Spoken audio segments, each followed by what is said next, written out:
Please welcome, or please join me in calling in the directions. And as we do so, just notice how the energies of each of the directions land with you, sit with you, speak to you.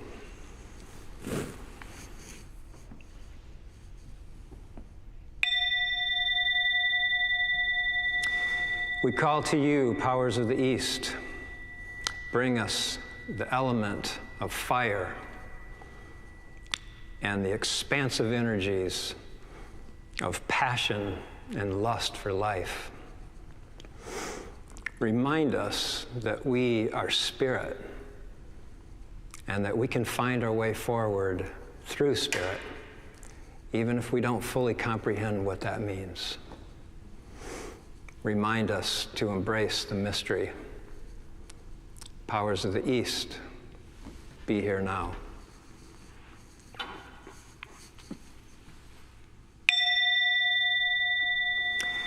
We call to you, powers of the South. Bring us the element of water and the cleansing energies of emotion and trust and innocence. Remind us that no matter how old we are, or how old we think we are, or how old we feel, there's still a place inside where we remain a child, full of wonder and tenderness and generosity. Powers of the South, be here now.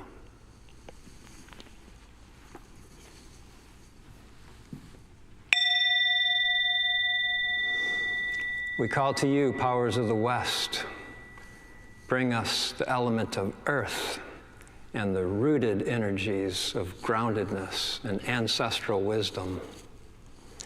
Remind us to fully inhabit our bodies, which are born of the earth, so that we remain grounded and deeply attuned to the heartbeat of Mother Earth, deeply attuned to ourselves, deeply attuned to each other. Powers of the West, be here now.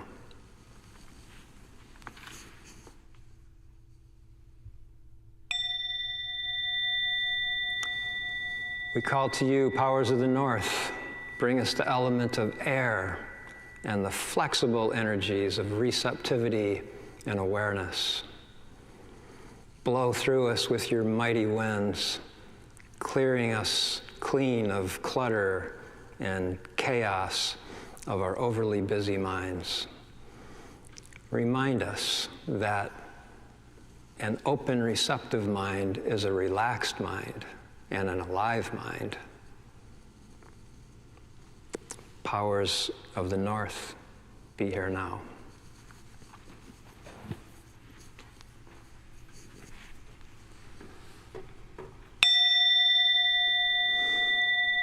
We call to you, powers of the center.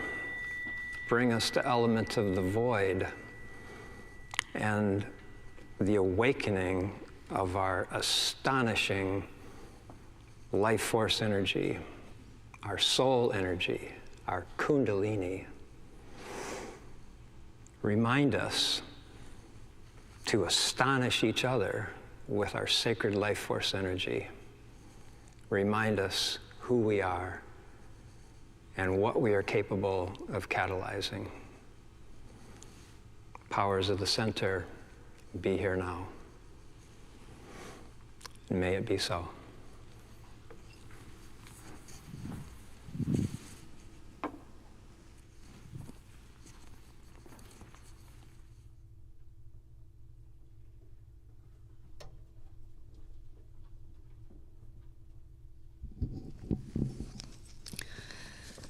On or about December 21st every year, we of the scientifically advanced world recognize that there's a shift in the way Earth's orbit is with the sun.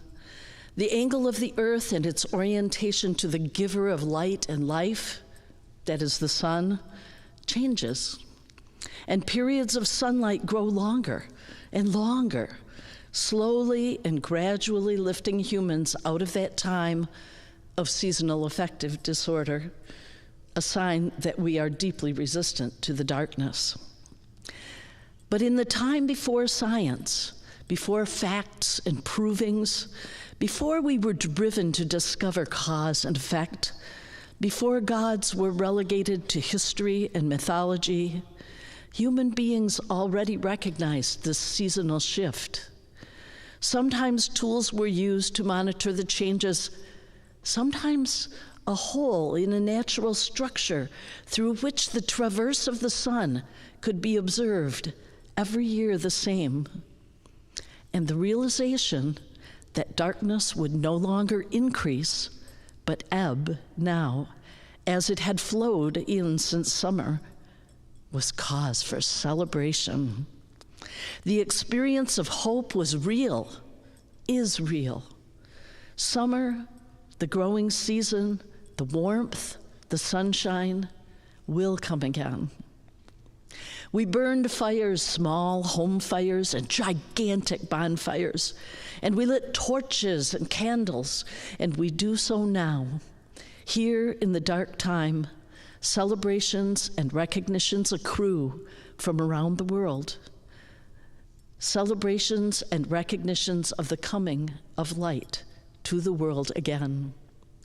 This evening, we recognize 4 of our world celebrations that have come to be acknowledged at or near the winter solstice.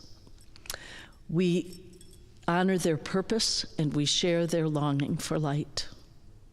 Welcome to winter solstice, the reason for the season.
Maulana Karenga created Kwanzaa in 1966 during the aftermath of the Watts riots as a non-Christian, specifically African-American holiday.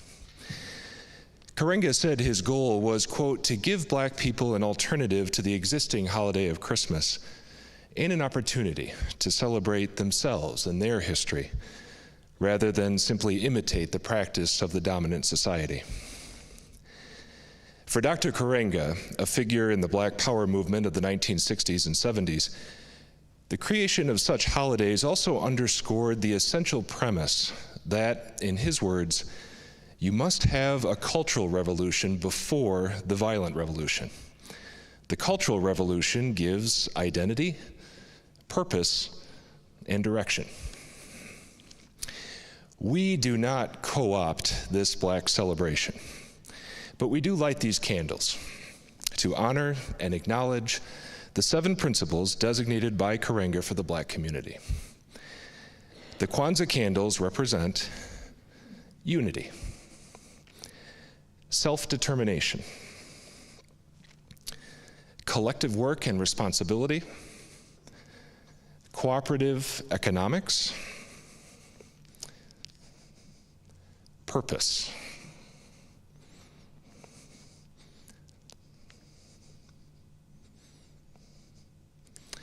Creativity.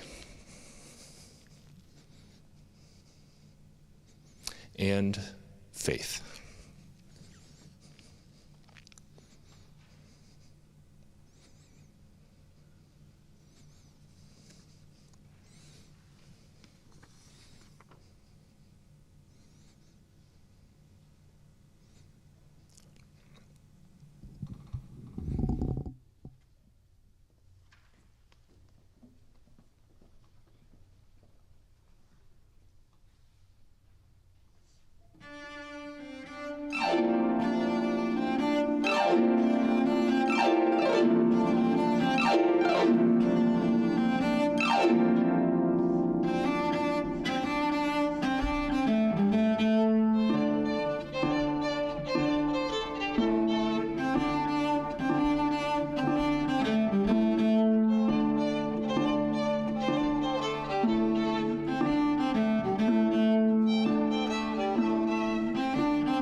Good evening. The most visible celebration at this time of year is the Christian holiday of Christmas and the time leading up to it called Advent. Historical accounts place Jesus' birth sometime in the spring, yet the early church brought this celebration of the coming of the light of the world to the time when pagans had celebrated the return of light for centuries. Many pagan symbols have been embraced by Christmas: the Yule log, the Christmas tree, mistletoe, and the lighting of candles. Here at Fountain Street Church, our Advent candles stand for faith,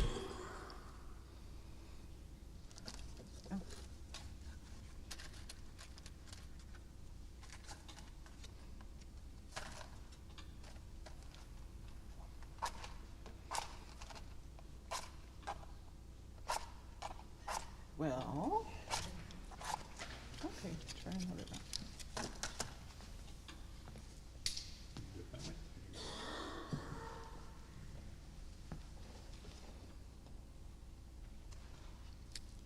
hope,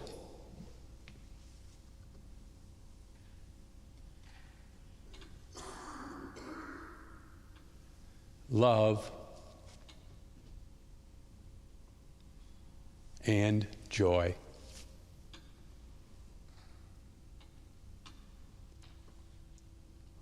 And on Christmas Eve, we'll light the candle of peace.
In the year 168 BC, the Syrian king Antiochus Epiphanes sent his soldiers to Jerusalem. Antiochus abolished Judaism, outlawing the observance of Shabbat and the festivals. Altars and idols were set up for the worship of Greek gods, and he offered Jews two options: conversion or death.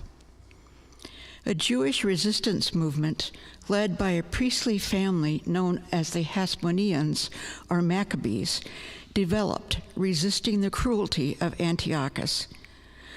Though outnumbered, Judah Maccabee and his fighters miraculously won two major battles, routing the Syrians decisively.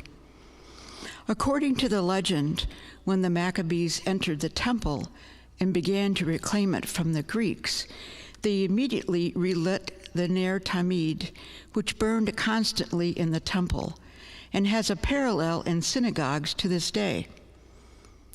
In the temple, they found a single jar of oil, which was sufficient for only one day. The messenger who was sent to secure additional oil took 8 days to complete his mission, and miraculously, the single jar of oil continued to burn until his return. The rabbis of the Talmud attributed the 8 days of Hanukkah to the miracle of this single jar of oil. Hanukkah is celebrated on the 25th day of Kislev, a month in the Jewish calendar. This means that it falls between late November and late December in the Gregorian calendar that we use. It is a celebration of light that falls at the time of darkness in the world.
In Mexico, the Winter Solstice Festival was one of the most important celebrations of the year. And that came on December 12th, according to the Julian calendar used by the Spanish until 1582. According to the Aztec calendar, Tonatzin, the mother of the gods, was celebrated on the winter solstice, and she is still feted on December 12th, while their most important deity, the sun god, Huitzilopochtli, was born during the month of December, known as Panquetzalitzi. The parallel in time between this native celebration and the celebration of Christmas lent itself to an almost seamless merging of the two holidays. Seeing the opportunity to proselytize, Spanish missionaries brought the reinvented religious pageant to Mexico, where they used it to teach the story of Jesus' birth. In 1586, Friar Diego de Soria obtained a papal bull from Pope Sixtus V, stating that a Christmas Mass should be observed throughout Mexico on the 9 days preceding Christmas Day. The present-day celebration of Posadas, the word means lodging or inn, usually includes an enactment of the Christmas story, and candles were lit and paraded through the town.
Solstice today.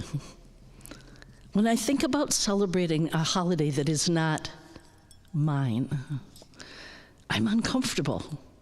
I sometimes feel as though these rituals do not belong to me, as though I, as a 21st century European-based white woman, am not allowed to be part of the nature religions of the world. My European ancestors brought us the Dutch Reformed and Methodist ways of worship, and the understanding of the world as a dualistic place where mankind holds sway and determines the outcome of all things. I've come to understand, though, that the thing about solstice is that it really belongs to everyone. People who sense themselves as thoroughly a part of nature, like Wiccans, pagans, and Native Americans, know the significance of the natural markers of the year. How can it be wrong for the rest of us to adopt this recognition? In a time when we sense ourselves further and further from the world we are truly a part of, can it be wrong to walk into the darkness, knowing that the darkness belongs to all of us and that light grows again soon? No matter what other ideas we hold dear, can we embrace the deep knowing that comes with sitting quietly in the cold winter months and look forward to the time when the sun and moon share the sky equally again? I find myself coming closer and closer to the life of the land, the recognition of the spirits of plants and animals, as well as water, soil, and sunshine. I find myself celebrating that interbeing of all things. And as we recognize the turning of the year, I thank you for celebrating it with me.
Please join me now in releasing the directions.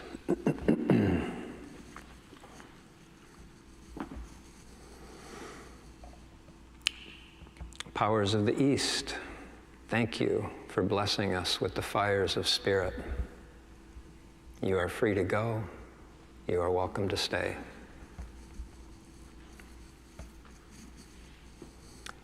Powers of the North, thank you for blessing us with the clear air of mind.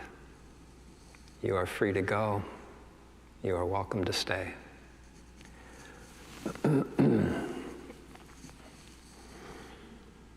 Powers of the West, thank you for blessing our bodies with the grounding pull of earth. You are free to go. You are welcome to stay.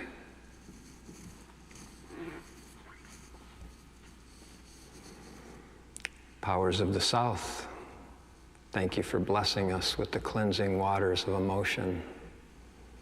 You are free to go. You are welcome to stay.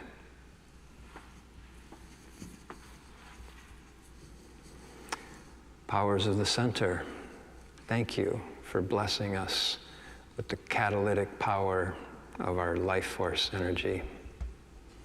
You are free to go. You are welcome to stay.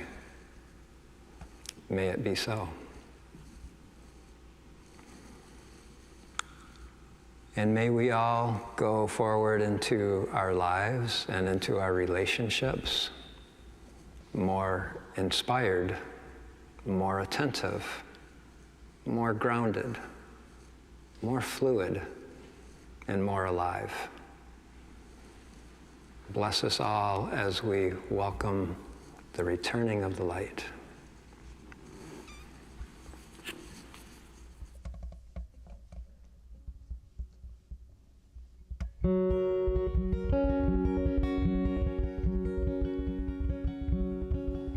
Oh, the stars, they look like pinholes in the sky, threading light into the black veil of the night.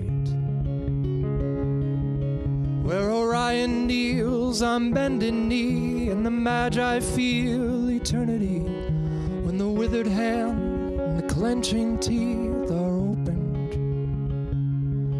We are broken for the need of light to shine. We are broken for that sacred gift inside.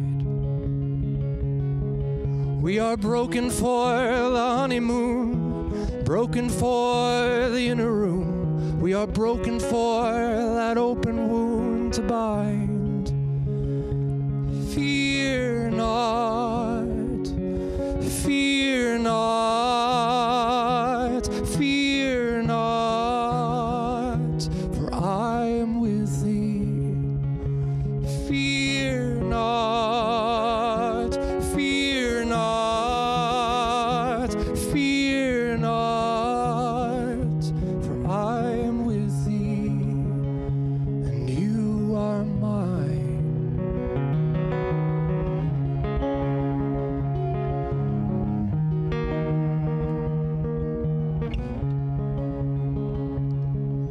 Did you see me when I hid behind my shame? Did you see me when the garden was inflamed?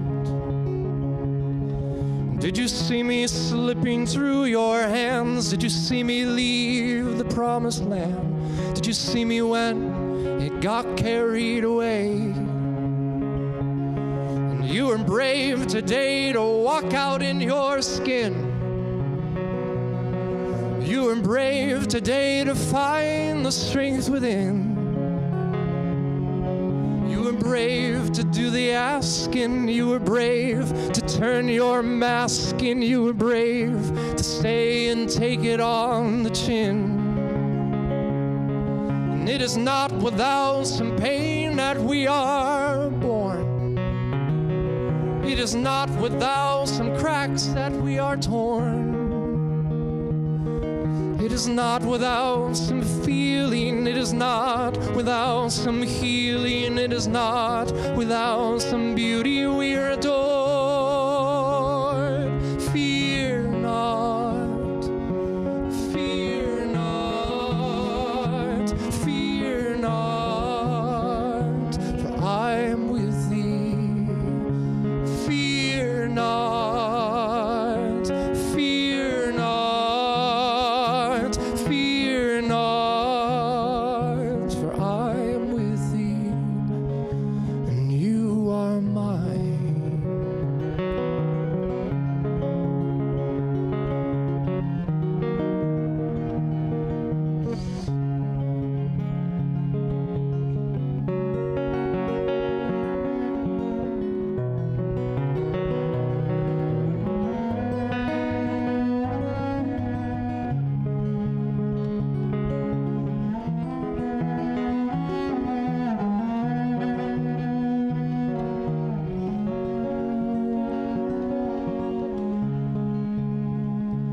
Fear not, fear